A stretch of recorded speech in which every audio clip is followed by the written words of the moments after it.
Welcome back to this special edition of Hannity. Tonight, we have yet another Democratic scandal to bring you.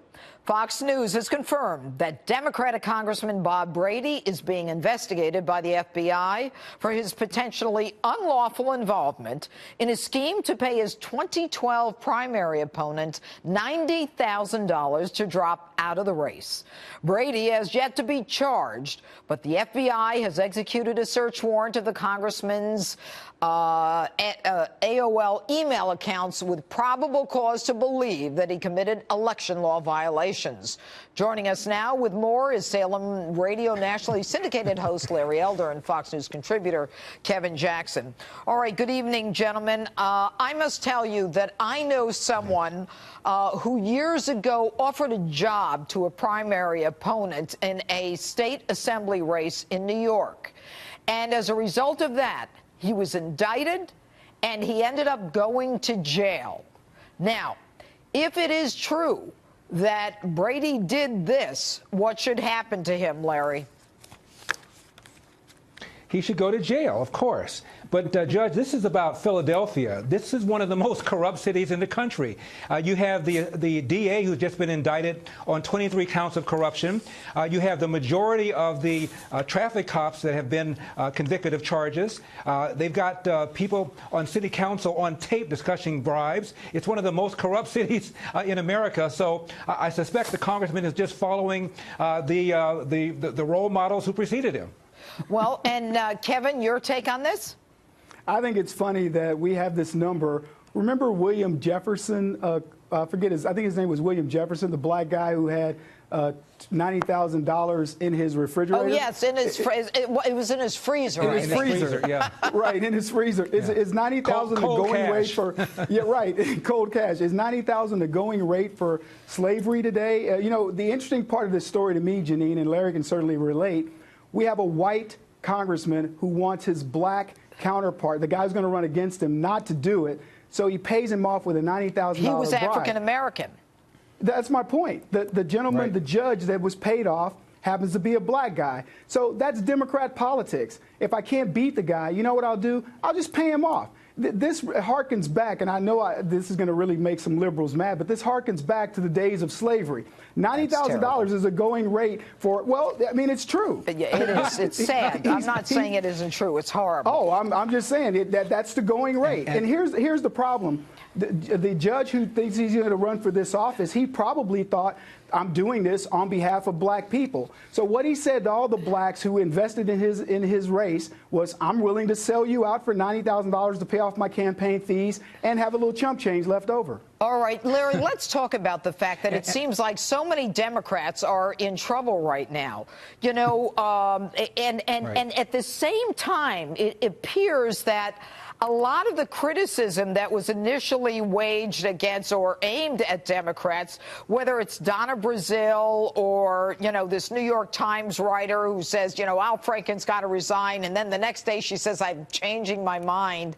Is there a concern on the part of those Democrats that the more they talk about corruption by the Democrats, whether it's sexual harassment or buying seats, that they're going to lose their politics and their political power in Washington?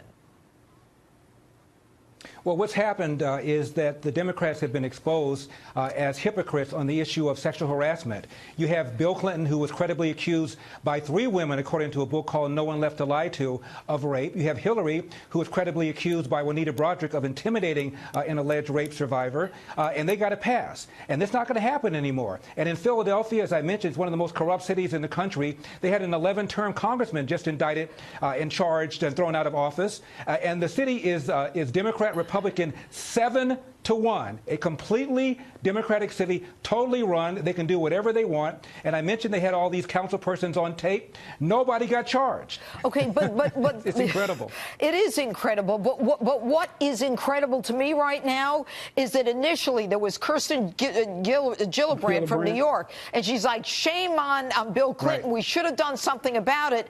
And then when she's asked whether or not Al Franken should resign, she won't answer the question. Right. Donna Brazil comes out and she says, you know, this is horrible. What the Clintons did was horrible. And then all of a sudden, it seems that she's now trying to make nice with the Clintons. Right. There is this. All of a sudden, there's this change in by the Democrats where they are not as critical of Democrats who are violating any moral code or laws, because it appears that it looks like their power base is being affected. Judge, they don't know what to do. That's their problem. See, with conservatives, if these things happen, we react. We don't care who the person is. If Donald Trump had done what Al Franken or some of these other people had done, we would have reacted identically the same. Our moral course stays complete.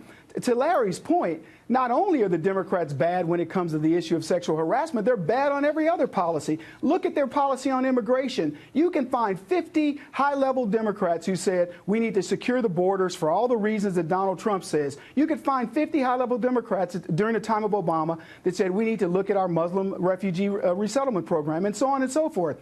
All they care about is who's in power. And so right now they're living on the muscle memory. They don't know, do the Clintons still have power or do they not? And that's what you're seeing. They don't know for sure. Well, but what it does seem, Larry, and you can feed off of that one, but it does seem that the Clinton power has dissipated. But at the same time, there's a little reluctance to go all the way. Could it be that if a senator resigns like Al Franken, that maybe, you know, if there's a Republican governor, the Republican governor gets to a point that this is not about women. It's not about their moral core. It's about rank politics. It's about power and money, and it has nothing to do with a moral compass. Well, as Kevin pointed out, the Democrats don't know what to do, Judge. The revelations of Harvey Weinstein, so blatant, they can no longer ignore them. If you're going to go after Judge Roy Moore, how come you didn't go after Bill Clinton? How come you didn't go after Hillary?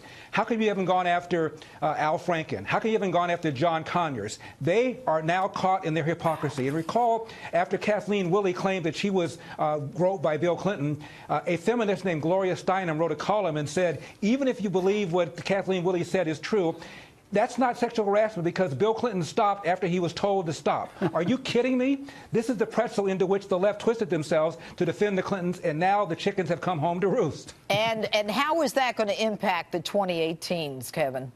They're going to get crushed. You know what's funny? Every time I hear these leftists, they talked about the wins that they just recently had with the governors, which were expected wins, but they've learned no lessons. And Larry's pointing out the hypocrisy. We do it every day on our radio shows and you name it, but the Democrats don't learn. And the problem they're having, Judge, is they still don't understand where the power structure is. So they're still trying to weed out, or do the Clintons still have power? Does Obama have any power? In fact, I heard they're going to bring Bill Clinton out to campaign. Somebody wants Clinton to campaign in 2018. I don't get it. Larry, do you get it? I mean, I don't know if the Clintons are in or out. Obama, and by the way, Brazil went after Obama today. I mean, it just keeps going. Right.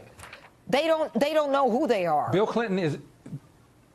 Politically, Bill Clinton is dead man walking. He's toast now. They can no longer ignore allegations made by Juanita Broaddrick. And more importantly, Judge, Hillary has still never been asked, to my knowledge, did you or did you not verbally intimidate this alleged rape survivor, as Juanita Broaddrick alleges? I've never heard her ask that question. Well, you know why they're not asking her that question? Because she's still trying to figure out why she lost in 2016. She came up with another excuse today. I can't keep track of it. And you know what? I keep telling her, just go back in the woods, Hillary, enough. Well, Judge, one other quick point. So why aren't they asking Barack Obama to campaign? That's what Donna Brazile is essentially saying. You know, it's funny. She gave him credit for saving America, but she won't bring him out to campaign. And she explained he lost all these seats. The Democrats have nothing. This is a fun time for conservatives. Yep. Enjoy, people. Yep, he lost all the seats, and he left the DNC broke. Anyway, all right, Larry, Kevin, thanks for being with us.